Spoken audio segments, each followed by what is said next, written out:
Ça fait plusieurs jours que je prends pas de médicaments contre le mal de mer. Bon, en même temps, vous voyez la mer comment elle est, on dirait un lac. C'est un lac, oui. C'est comme le lac de Neuchâtel. Les jours se suivent mais ne se ressemblent pas. Qu'est-ce que vous pensez de mes lunettes? Ah, c'est trop joli, quoi. Waouh. Ah, ça te va. Ouais. Ça donne une touche intellectuelle, quoi. Donc il y a pas mal de monde qui m'ont conseillé, sa bouche me tient, il y a pas mal de gens qui m'ont conseillé d'essayer ces fameuses lunettes. Ça fait des années que je les ai jamais beaucoup mis. Voilà. On m'a aussi conseillé l'acupuncture et j'ai trouvé que j'avais des machins magnétiques. J'essaye ça aussi, c'est magnétique. Parce qu'il faut dire une chose, depuis qu'on est parti, il y a 7 ans, j'ai le mal de mer, c'était assez grave. J'avais le mal de mer sur les bateaux mouches sur la Seine à Paris. Hein. Et j'ai toujours mis des patchs de scopolamine pendant les longues traversées, même quand ça durait 47 jours, je ne me suis jamais marinée. J'ai toujours été sous traitement.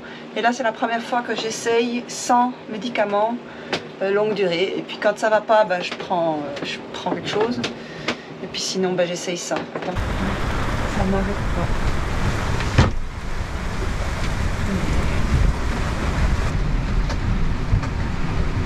Tom, je te réveille quand même, on fait 9 nœuds là.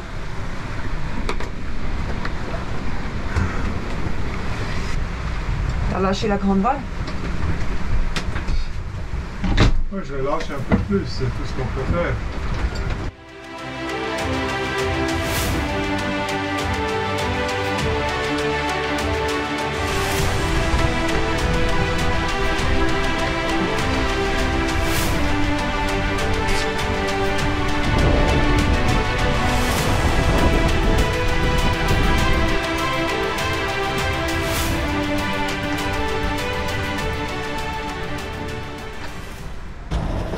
Donc tu es arrivé à tourner ce machin là, ça bouge quand même un petit peu là. Hein. Tu es arrivé à tourner ça comme un chef. Hein. Wow. Alors comment on a fait ça encore une fois? Ça, je sais pas, c'est une invention. Une invention, c'est comme des rochetis mais... Bah, c'est de la courgette râpée avec de l'oignon, de l'ail. J'ai mis de la farine de maïs. Ça, je sais pas. À la place de la farine, j'ai mis un œuf. Je sais pas si c'est bon. Hein. Notre lunch, jour 14. En plus on a mi-temps maintenant, on a parcouru à peu près 2000 milles nautiques. Je lutte. C'est mal de mer. Oh.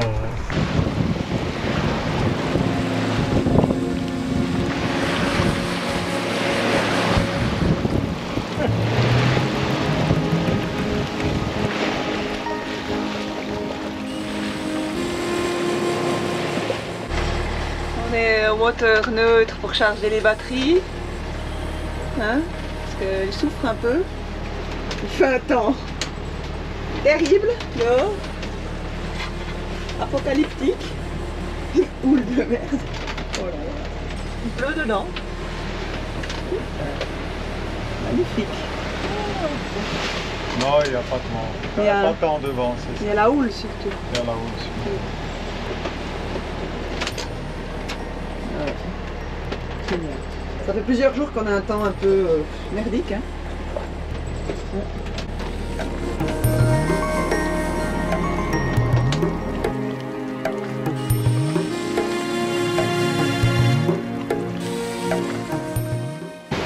Il est lourd, hein? Oui. J'espère que ça va aller. Il est très lourd. Ça fait une demi-heure qu'on se bat. On a un poisson. C'est du gros. Le problème c'est que le moulin a pété. Le moulin a pété. Made in China. Ah, c'est à peine sénateur, Tom. Ben, on a un poisson qui vient de mordre au bout de la ligne, ici, que j'ai attaché là. C'est un super système, franchement ça coûte rien. L'élastique, la bobine et le poisson.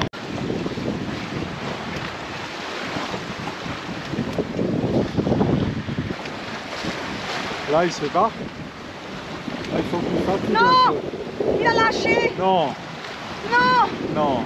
non, Oh non. oh non, oh non, oh non. Oh la déception.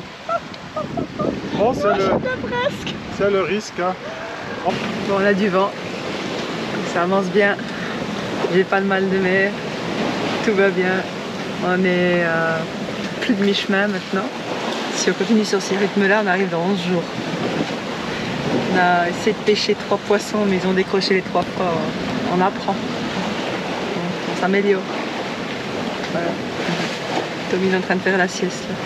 C'est pas très beau. Hein. Il y a toujours cette houle aussi très désagréable qui vient de travers. Voilà. On est à J16. Oui. Il gère, hein, mais slalom, hein, ce machin. Il économise nos batteries, c'est l'avantage. Qu'est-ce que tu penses de notre vie de pilote Pacifique Plus?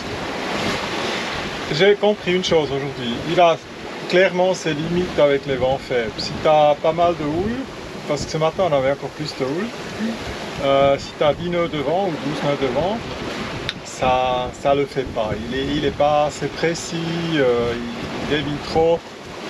Et j'ai vraiment super bien balancé le bateau avec les voiles et tout. J'ai vraiment fait le mieux possible, mais il n'a pas géré. À un moment donné, j'étais en train de faire la vaisselle. J'ai dû sortir 3 fois de suite pour le chuchoter. Et là, je me suis dit merde quoi, j'ai remis l'autopilote qui gère avec ces conditions-là. Et je me suis rendu compte qu'on a 2 systèmes qui se complètent. Je dirais l'autopilote, des vents très faibles jusqu'à 20 nœuds, ça va très bien. Et après, quand ça devient plus musclé, donc 20, 25 nœuds et plus, là, l'autre il va gérer quoi. Mais il a besoin de vent. Et je pense en dessous de 15 nœuds, oublie, il va pas. Voilà. Mais c'est un très bon système quand même. Mais j'étais un peu furax parce que ouais, ce matin j'ai eu l'espoir. Il marche parce que c'est aussi histoire d'économiser les batteries, parce que l'autopilote il n'est pas gratuit, il bouffe la batterie. Donc on est obligé avec l'autopilote qui tourne 24 heures de faire tourner le moteur 1 heure sur 24 pour charger les batteries après. Ça m'embête un peu, c'est pas trop ma philosophie.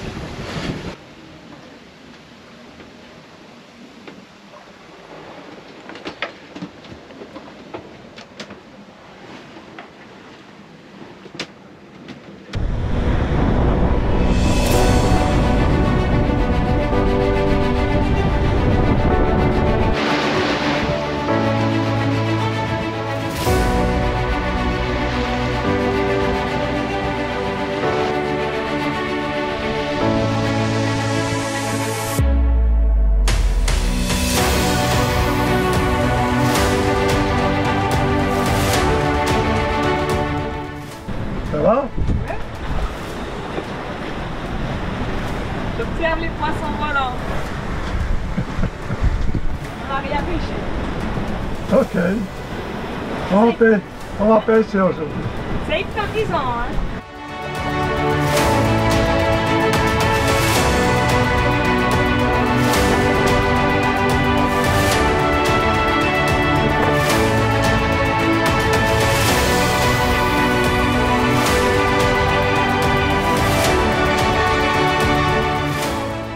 Et voilà notre poisson tant attendu qu'on a pêché.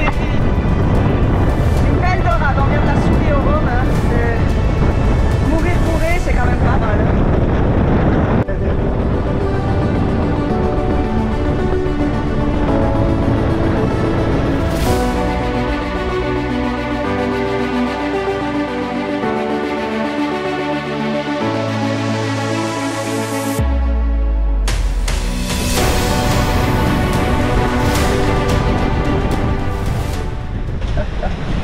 Tout est mouillé. Trempé. Regarde la quantité de poissons. Je crois qu'on va manger du poisson matin, midi, soir et je vais faire des conserves. Hein. C'est quoi comme poisson? C'est de la dorade coryphène. Et là tu fais quoi? Un carpaccio. Ouais. Où ça bouge? Où ça bouge? Oh, non de Dieu, non du tout. Ah, on a une belle houle là. Ouais. Presque 3 mètres. Les alizés qui soufflent. Même pas si fort, hein. 15 nœuds. Alors c'est quoi cette houle? Et on avance avec 7 à 8 nœuds. Voilà, peut-être un peu 8 nœuds. Et on se réjouit. Ça, depuis le début du voyage, on n'a plus pêché. Hein. Donc là, les menus, ça commençait à devenir un peu pauvre. Et puis bon, on n'a plus grand chose au niveau fruits et légumes, on n'a plus que des pommes, 2-3 citrons, des pommes de terre, une courgette et 2-3 betteraves. Et En plus, ça faisait du bien ce matin quand on a pêché la dorade. Il faisait à peu près 1 mètre quand même, hein, une belle pièce. Ouais, je sais pas combien elle pesait, mais... Ça nous change un peu le plan du menu, oui. quoi. Voilà. Comme ça bouge un peu, madame a décidé de mettre les belles lunettes. Non, mais je teste, parce que j'ai d'abord dit que ça marchait pas, ces lunettes. Mais ça marche pas si on prend des médicaments, mais si on prend pas de médicaments, peut-être ça fonctionne, donc je suis en train de tester. Ouais, et il faut garder l'appétit pour là, le carpaccio. Oui, regarde comme c'est beau. Ah, il est beau, ouais. Ah non, ça va. Ouais. Nickel. Et tout ça préparé pendant que dehors il y a des montagnes russes. Hein. Non mais toi franchement tu cuisines comme si tu étais dans le corps. Hein. Moi j'ai eu avant tout à l'heure le setup, je me dis oui. Il y avait les vagues qui s'est un peu calmé, mais là ça a repris une eau de 2,5 mètres. Et toi tu fais des trucs là, c'est incroyable. Je voulais mettre sur assiette, mais c'est pas possible. Et moi j'ai jamais le mal de mer, mais quand je te vois cuisiner là, avec comme ça bouge, J'ai un petit peu, mais comme ça gère, comme tu gères. Bon, c'est des criques de pommes de terre et des paupiettes de dorade sauce à la crème.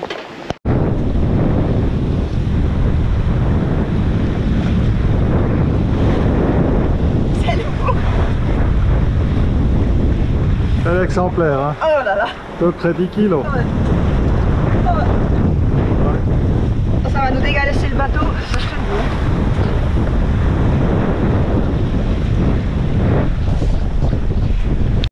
Comme on avait un petit peu trop de poissons, et ben j'ai fait des conserves. C'est la première fois que je faisais des conserves, j'espère que c'est réussi. Je me suis basée sur le site de Bannick pour les faire. Voilà, j'en ai fait 4 comme ça. Peut-être que je ne les ai pas remplis assez jusqu'en haut, je sais pas. Voilà. 1h30 dans la cocotte minute, et puis j'ai juste mis le poisson comme ça, sans rien du tout. Et voilà. Et j'ai mis une partie du poisson sous vide aussi. Qu'est-ce qui s'est passé pendant notre précédente traversée du Pacifique? Une fois, la nuit, quand j'étais à la garde, j'ai entendu un pum derrière, un coup. Mais sans plus, et après du coup, à côté du bateau, ça faisait un splash, il y avait de l'eau qui giclait. Donc je pense que c'était une baleine qui a frôlé notre régulateur d'allure, c'est-à-dire le safran du régulateur. Et après le safran, il avait du jeu, mais on n'a pas tout de suite remarqué. Le régulateur, il ne marchait plus bien. Le bateau, il a toujours trop l'eau fait, il ne marchait pas. On a remarqué que le safran avait du jeu. Donc, tout le temps, il a vibré et tout. C'est pour ça qu'il était plus, il fonctionnait plus. On ne pouvait pas réparer le truc tout de suite parce qu'on avait une houle de 3 mètres. Donc c'était trop dangereux de réparer ça tout de suite. Et un jour, on avait perdu le safran. Après, il fallait parer à la main. À 1200 milles des Marquises, des îles Marquises, on a dû barrer à la main pendant 13 jours. Et là, maintenant, on est à 1100. Hier, quand on a passé le 1200, justement, j'ai pensé à ça. Je me suis dit, il y a 5 ans, à partir de maintenant, on a barré à la main 24 heures sur 24, les deux. Ouais. C'était barge. Ça se mérite les îles, hein? Ouais, ça se mérite. 2.5, vive la pétoille. Ouais, mais 2.5, c'est toujours ça. T'as déjà marché 2.5? Non. C'est quand même, c'est presque 5 km/h, hein, il faut... C'est marcher normalement. On serait plus vite à pied en fait. Non, justement pas, on va à pied là. Maintenant on va à pied jusqu'aux Marquises pour les dernières 688 000 nautiques. Génial. On a éclaté le Génois, il est parti en lambeaux aujourd'hui. Voilà. Alors on navigue avec 200.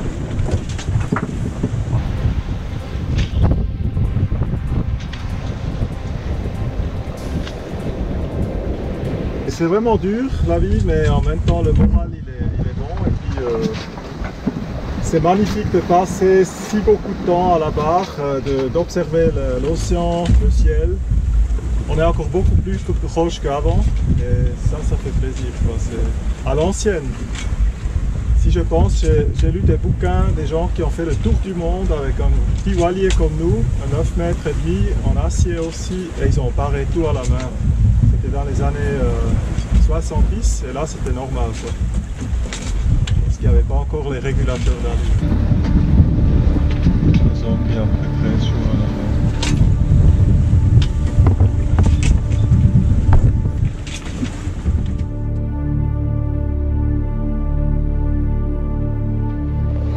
C'était l'expérience la plus difficile qu'on a vécue dans notre vie, probablement. Et en plus de tout ça, on avait un moteur qui nous a créé des problèmes. On a déchiré le génois, on manquait d'eau. On était à 1 litre d'eau par personne par jour. Et qu'est-ce qu'on avait encore? Oui, voilà, c'est à peu près ça.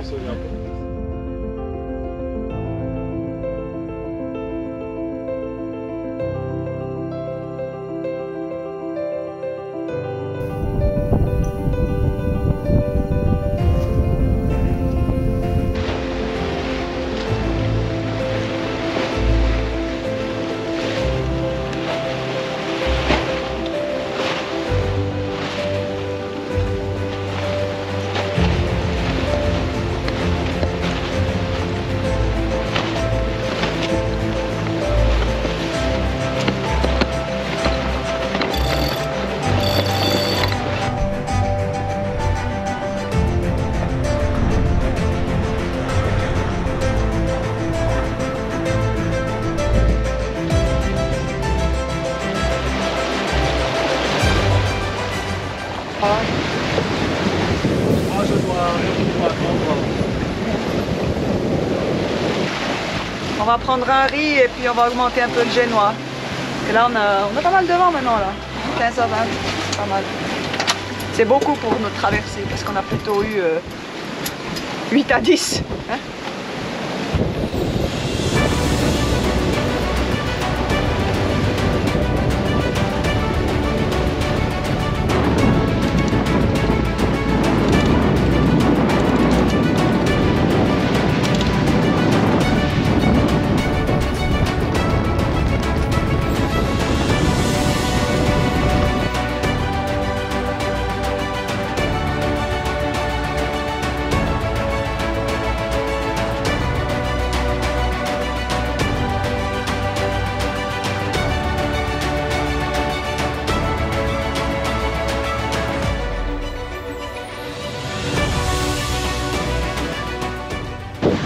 Deuxième jour, on a une houle qui est vraiment très désagréable. Et ça va être comme ça quelques jours. On a un peu plus de vent maintenant, on a 15 à 20 nœuds de vent. En ce moment c'est pas très drôle, ça fait 2 jours qu'on a une houle de 2 mètres et demi, voire 3 mètres maintenant. Une houle très nerveuse, très musclée, il y a la pleine lune en plus, donc la nuit c'est encore pire. Ce qui est beau c'est qu'on a la lumière toute la nuit quand on fait la garde, mais sinon c'est pas vraiment chouette la vie à bord, c'est pas confortable du tout.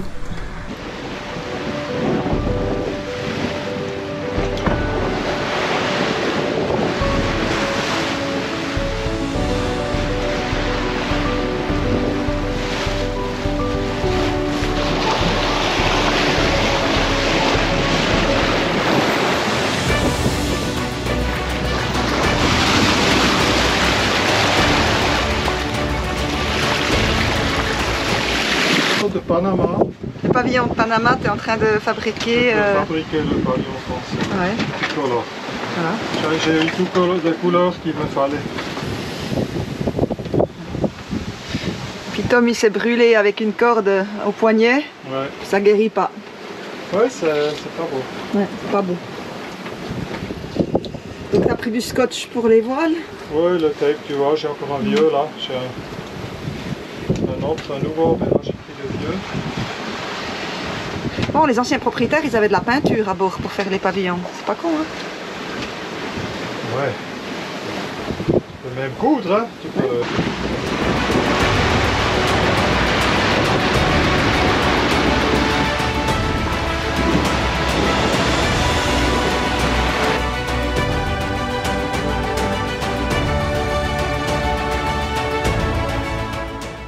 tornade qui vient de passer.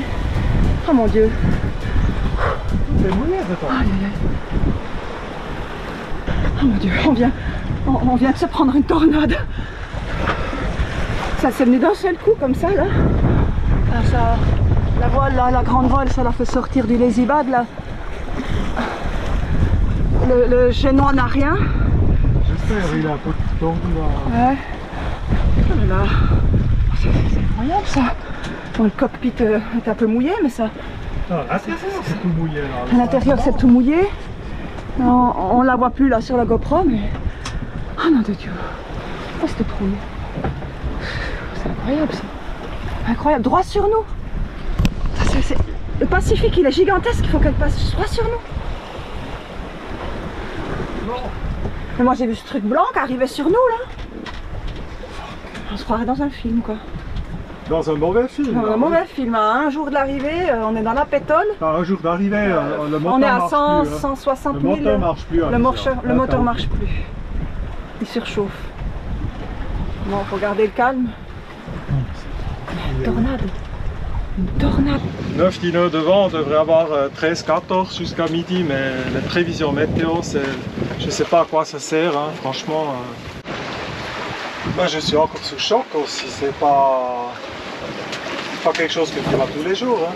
Et heureusement que c'était pas plus violent que ça. Quand même de la puissance pour sortir la voile, la grande voile du lazy bag. Allez, bien arrangé. Toujours s'attacher. Là je suis fatigué, là. Non là j'ai pas le moral, là c'est vraiment... on est à 1-2 jours maximum d'arrivée. Depuis hier soir on n'a plus beaucoup de vent, depuis ce matin. Et puis, du coup là on a voulu un peu mettre le moteur pour charger un peu les batteries, peut-être 1 heure ou même pas. Après que je dors, il y a l'alarme du moteur qui commence. Il a chauffé. Donc on a tout de suite vérifié le débit à l'arrière en pot d'échappement, mais là il y a de l'eau qui sort, donc c'est bon. Après j'ai vérifié l'entrée à l'intérieur, l'entrée d'eau, le filtre et tout. Bon, il y a un peu du chenille, mais c'était pas plus grave que ça. Maintenant je vais inspecter l'impeller, voir s'il a un problème là, mais normalement si l'impeller est cassé derrière, il n'y a plus rien dans le pot d'échappement. Donc où est-ce qu'on a vraiment l'entrée d'eau à l'extérieur, où il y a des coquillages, je sais pas. Ce serait vraiment la poisse. Mais bon, non je comprends plus rien. Et puis si on n'a pas de moteur maintenant pour arriver à voir où il va, ça va être sport. Enfin, j'avais l'impression qu'on fait une fois une traversée sans souci, sans mauvaise surprise, sans mésaventure, mais là... Donc voilà notre cher moteur, et on a des petits morceaux là, noirs de la courroie. Voilà. Ici, comment ça s'appelle? Courroie. Keilriemen, courroie, oui. La courroie, c'est ça. Coretta. C'est ça qui se serait décomposé en petits morceaux qui fait que le moteur surchauffe. Ben, on verra, c'est pas encore sûr. Si c'est ça, c'est une bonne nouvelle. Si c'est ça, c'est une bonne nouvelle. On est en réserve. J'en ai plein là. T'en as plein? Ouais. J'en ai plein, ça c'est pas le souci. Bon, la pétole, c'est un cadeau, hein, parce que là, j'espère que le vent va parvenir tout de suite pour faire ce genre de boulot. On a soulevé le sol qu'on a mis là sur la couchette. Parce que suite aux deux traversées précédentes qu'on a passées avec notre petit voilier jaune, vagabond, bien, il faut dire qu'on a un seuil de tolérance par rapport au problème qui est très bas. Et on avait dit aussi que ce serait la traversée de la dernière chance. Là, soit on passe une belle traversée sans grosse galère. Hein. Bon, si le frigo tombe en panne, c'est pas la fin du monde. Si on déchire le générateur, c'est pas la fin du monde. Mais si le moteur il va plus, là, ça devient problématique. Et ouais. Bon, je sais pas ce qui se passe aujourd'hui. Ben là, on dit merci à la pétole pour pouvoir réparer. Hein. Tant mieux hein, qu'on n'a pas des vagues de 3 mètres comme les jours précédents. Ça bouge déjà bien assez comme ça. Ah là, j'ai aucune chance de faire la boulot. Donc le vent il peut rester comme il est, hein. Oui, là on est... Pas plus. Et même si on arrive maintenant 1 ou 2 jours plus tard, j'ai rien à foutre. Si on peut régler le problème, c'est...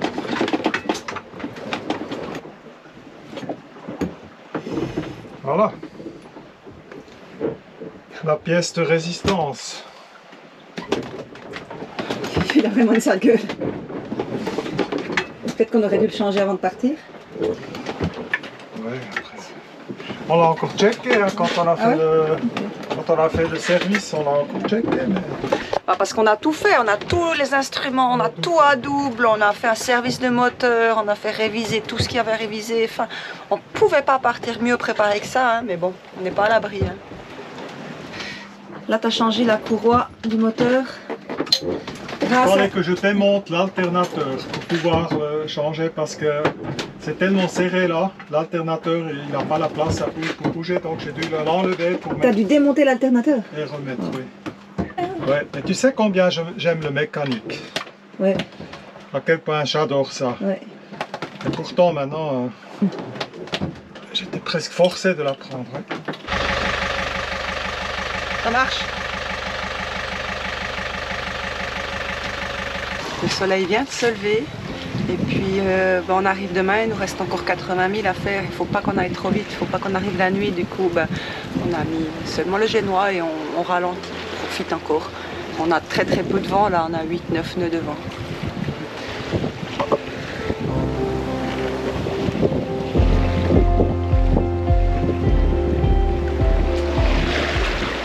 On voit l'île, elle est juste là, derrière nous.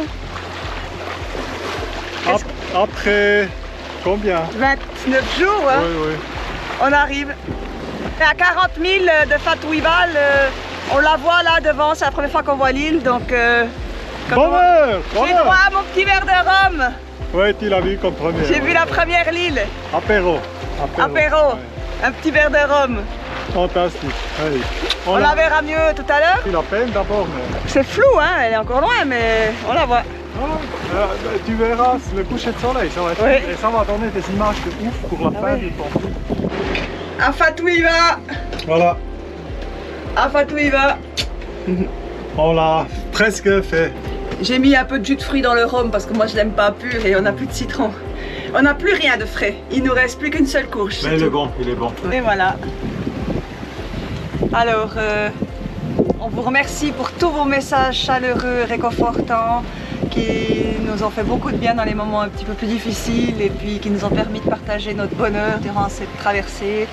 Et là, devant nous, l'île est là, le soleil va se coucher, on va arriver demain matin. On a ralenti le rythme, on est très lent. Encore un peu plus que 30 000 nautiques. La dernière nuit en mer. Ouais. Et demain, on va dormir, on va se reposer.